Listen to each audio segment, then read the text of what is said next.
तो welcome to my another vlog. आज हम लोग बात करेंगे कैसे लोग बिजनेस के अंदर फेल हो जाते हैं, या बिजनेस की बात नहीं करते हैं हम, किसी भी फील्ड के अंदर क्यों लोग फेल हो जाते हैं। और कुछ लोग जिनको हम बोलते हैं ये ब्लेस्ड हैं या ये लकी हैं, वो लोग ब्लेस्ड या लकी नहीं होते हैं, उसके पीछे उनकी साइकोलॉजी क्या होती है, आज हम वो जानने की कोशिश करेंगे इस ब्लॉग में। और आपको पता है, जैसे कि मैं हमेशा एक अनफिल्टर्ड तरीके से हम बात करते हैं और अनफिल्टर्ड तरीके से ब्लॉग बनाते हैं, तो आज मैं आप लोगों को बताता हूँ ऐसा क्यों होता है।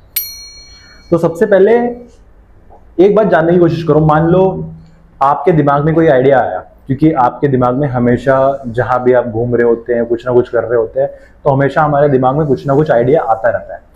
अब जरूरी नहीं है कि एवरी आइडिया विल वर्क।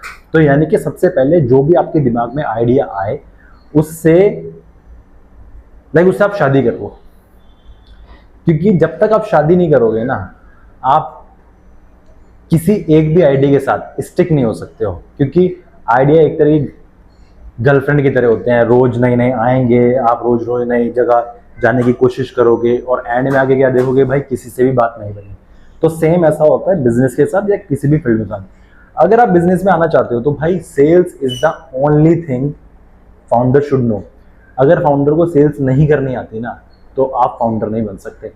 आपके माइंड में क्या आता है कि मैं कोई बिजनेस स्टार्ट कर लूंगा या सेल्स लीड हायर कर लूंगा या सेल्स की टीम बना लूंगा, वो टीम जाएगी, भाई वो टीम आपकी कबर खोद देगी 6 महीने के अंदर और आप लोगों को पता भी नहीं चलेगा। तो इसलिए कोई भी, यानी कि आपका को फाउंडर हो या आप 4 पार्टनर हो या अकेले हो, कितने भी लोग हो, उसमें से एक लोग का कंटिन्यूस काम सिर्फ सेल्स का होना चाहिए, बिकॉज सेल्स ही आपको बचा पाएगी।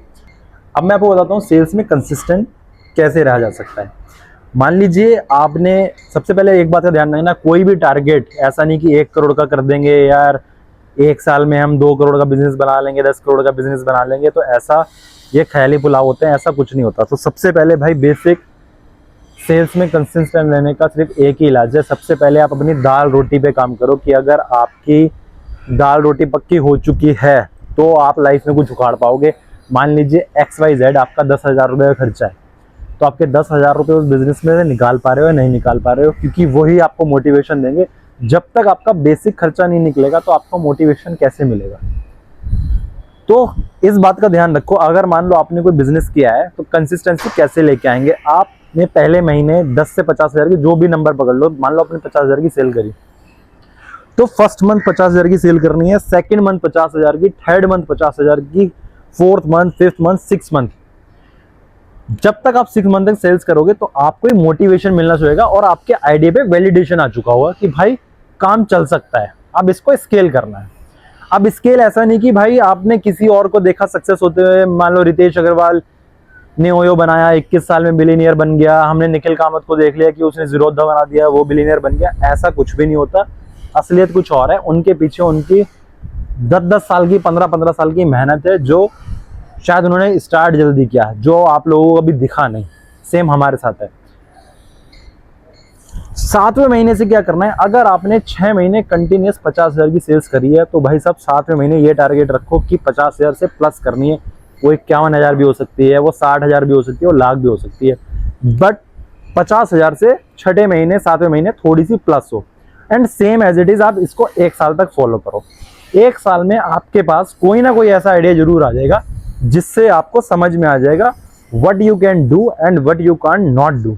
तो आइडिया का वैलिडेशन सिर्फ काम करके और कंसिस्टेंट तरीके से आ सकता है, और यही बिजनेस में रुकने की जरूरत होती है कि बहुत से लोग इसलिए छोड़ जाते हैं। अब सेम एज इट इज ये चीजें अप्लाई हो सकती हैं। मान लीजिए आप क्रिकेट खेल रहे हैं या आप कोई और पैशन फॉलो कर रहे हैं, आप म्यूजिशियन बनना चाहते हैं या राइटर बनना चाहते हैं, एक्टर बनना चाहते हैं।